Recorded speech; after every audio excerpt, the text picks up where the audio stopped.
Hello everyone, তোমরা সবাই কেমন আছো? আশা করছি সকলেই ভালো আছো। আর তোমাদের সকলের ভালোবাসাতে আমিও ভালো আছি। আর এটা ছিল আমার 24 তারিখের একটা ব্রাইডাল রিসেপশন লুক ছিল। আর সমস্ত ব্রাইডদের একটা কথাই বলবো, সবাই প্লিজ হলো তোমাদের ফেসের হেয়ারগুলো, ফেশিয়াল হেয়ারগুলো রিমুভ করে রাখবে। তাহলে মেকআপটাই, বিশেষত গরমকাল হোক শীতকাল, মেকআপ কিন্তু লং লাস্টিং হয় যদি মুখের লোমগুলো না থাকে। এই লোমের জন্য কিন্তু মেকআপটা লং লাস্টিং করা যায় না। আর এই ব্রাইডের সাথে আমার আগে থেকে কোনো রকম পরিচয় ছিল না। ওর হাজব্যান্ড আমাকে বুক করেছিল, তাই সেহেতু ওর সাথে আমার কোনো কথাই হয়নি। না হলে আমি সমস্ত ব্রাইডদের বলে দিই যে ফেশিয়াল হেয়ারগুলো রিমুভ করতে। দেখো, আমি সাজাতে গিয়ে আগে ওর ফেশিয়াল হেয়ারগুলো রিমুভ করে নিচ্ছিলাম, তারপরে কিন্তু মেকআপটা শুরু করেছি।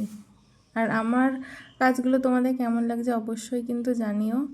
আর ব্রাইডাল বুকিং কিন্তু চলছে, সকলে তোমরা আমার যে প্রোফাইলে যে নাম্বারটা দেওয়া আছে ওই নাম্বারটায় কল বা হোয়াটসঅ্যাপ দুটোই করতে পারো। থ্যাংক ইউ সকলকে।